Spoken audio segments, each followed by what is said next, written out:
As we get you set for this threat of severe weather, we're joined this morning by Casey Tingle, the Deputy Director of the Governor's Office of Homeland Security and Emergency Preparedness. Good morning to you. Good morning. Thank you for being here with us this morning. So we just heard from Kevin there and saw on the radar what's coming our way. This morning from the GOHSEP's point of view, what's the main concern? Sure. So it's setting up to be a long day from a weather perspective, as you could already see by those graphics, that the weather front is already starting to impact the northwest corner of the state and is truly going to be a statewide event as that weather passes through today. So from a state's perspective, GOHSEP's been in coordination with FEMA and the National Weather Service, participating in some calls yesterday, getting spun up on all of that was going to be taking place and making sure that we were prepared, as well as coordinating with our parish partners. We've got wonderful emergency management officials in all of our parishes, and making sure that they are connected with the information that they need to make the right preparation. And as we get ready for today, we're expecting some crazy weather. So what is your advice for people as they're out and about, going about their daily business, if they come into water or wind, anything like that? How can they be prepared? Sure. So as you noted, today could potentially run the gamut of all types of severe weather. And so there are just some very practical things that people can do to prepare themselves and their families and their surroundings, making sure that any loose items in the yard or around the house are secured, so that should wind gusts come up, that those items don't potentially become picked up and thrown into and create property damage or windows or something like that. That also would help with potential flooding. Make sure that ditches and drainage culverts around you are clear, so that water can flow when it does fall. And then from a tornado perspective, knowing where you and your family are going to go should a warning be issued, finding a good interior room in the house away from any windows, making sure that your devices are charged so that you've got those available to you should electricity go out.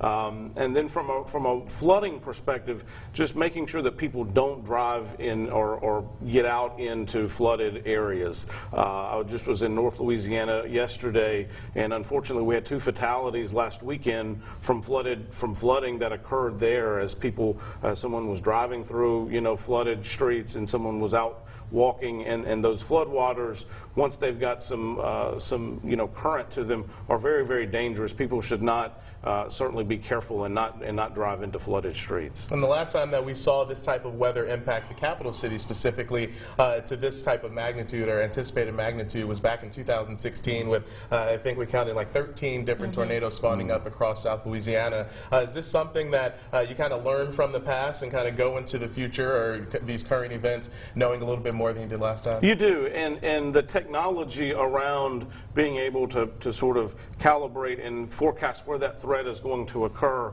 has come so far, and is provides people the best information, and people just need to be able to access that information from having their televisions on and being aware, having their devices, making sure they're monitoring social media and other ways that the officials can alert them of what's going on, so that they're not just doing something else today, but really taking this seriously and paying attention.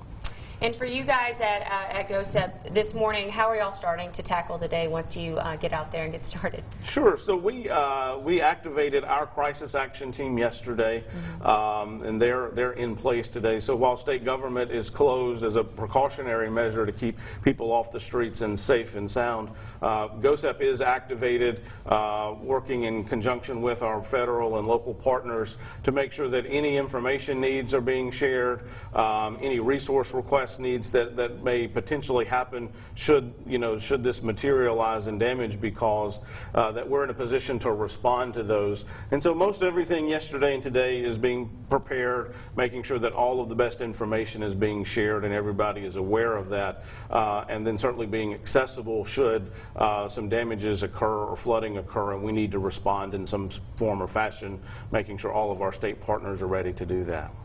All right, Chris, Casey, thank you so much for being with us this morning. Deputy Director of the Governor's Office of Homeland Security and Emergency Preparedness, the website that you guys always give out, the Get a Game Plan, a great way to stay ahead of the storm as we do anticipate the threat of severe weather. Again, thanks for being with us. You know that you'll be monitoring throughout the day. Thank you. Thank you.